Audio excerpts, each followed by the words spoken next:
let's look at the needs of the people. What do people need?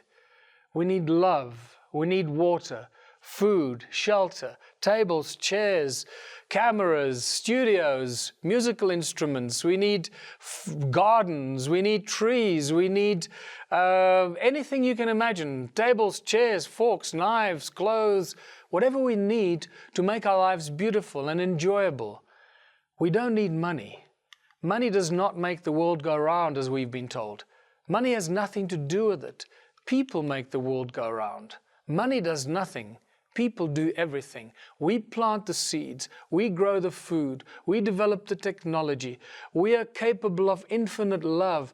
We paint and develop the most beautiful works of art. Money does nothing. It keeps getting in the way of people fulfilling their life's dreams, doing what they're born with, expressing their God-given talents and their gifts with which we are born. Money keeps getting in the way and preventing us from achieving what we'd like to achieve in our lives. So, what are we going to do about this? Before we get there, I'd like to tell you a little story about the magic $100 bill. I love the story because it just shows us how completely insane this concept of money is.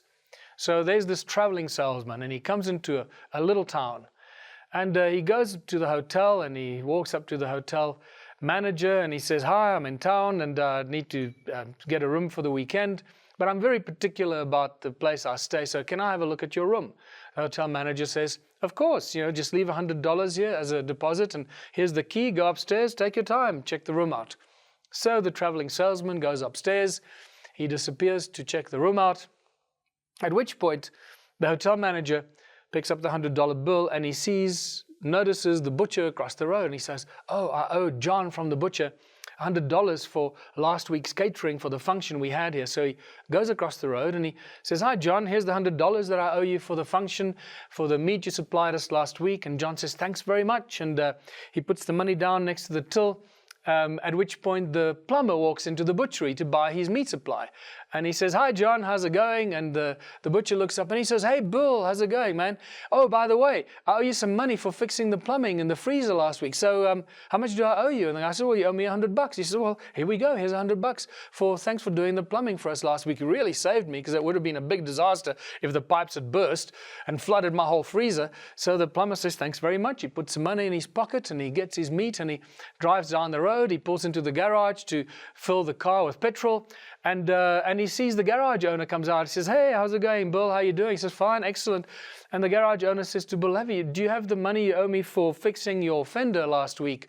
And the guy says, "Of course, I'm sorry, man. Sorry, I forgot. Here it is." He gives the garage owner the $100. He says, "Thanks very much. I'm really glad that you had the money on you." And the garage owner, what was his name? Peter, goes down the road, jumps in his car, and he drives his car down the road wherever he's going, and he sees Sally, the prostitute, walk down the sidewalk. And he says, "Hey, Sally, how's it going?" And Sally says, "Hey, Peter, how are you?" And Sally says, "By the way, have you got the $100 you owe me for last week's service?" And Peter says, "Oh, yes, Sally, of course. I had a great time. Here's $100. And Sally is very happy, puts some money in her pocket, and she's walking down the sidewalk when she walks past the hotel. At which point she realizes that she owes the hotel money for the room that she rented the previous week. She walks into the hotel lobby, up to the front desk, and there's the hotel manager standing there. And she says, "Hi, here's the money I owe you for last week's rental for the room." And the hotel manager says, "Thanks very much, Sally. Lovely to see you." And he takes the $100 bill and he puts it down on the counter, at which point the traveling salesman comes down from upstairs, holding the keys to the room that he'd just inspected. And he says to the hotel manager, "Thanks very much, I've checked the room out. It's not really my style, so I think I'll be moving on." He hands over the keys, he takes his $100 bill, and he leaves. What has just happened? Can you see the insanity of this thing called money? Pieces of paper that we shuffle around for services that we've performed, that we can actually do without shuffling these pieces of paper? So what is actually possible if you speed this process up infinitely? It means that we can pay all the debts of the world with one $100 bill. If we speed this up infinitely, this $100 bill can go around so quickly that we pay off everybody's debts, and we realize how completely insane and nonsensical this concept of money is. Think about this. Every day, 7.5 billion people wake up and we do something. We do so much. We create, we build, we transport, we carry, we invent, we grow things, we dream, we paint, we sculpture, we sing, we spin, we cook, we dance, we make love. We are capable of an infinite number of things. And yet, at the end of that day, most of us cannot afford what it is that we just did that specific day. And this is where we realize how we've been completely enslaved by corporations and governments, because most of what we do for corporations, companies, and governments, and we don't have access to what it is that we've just done.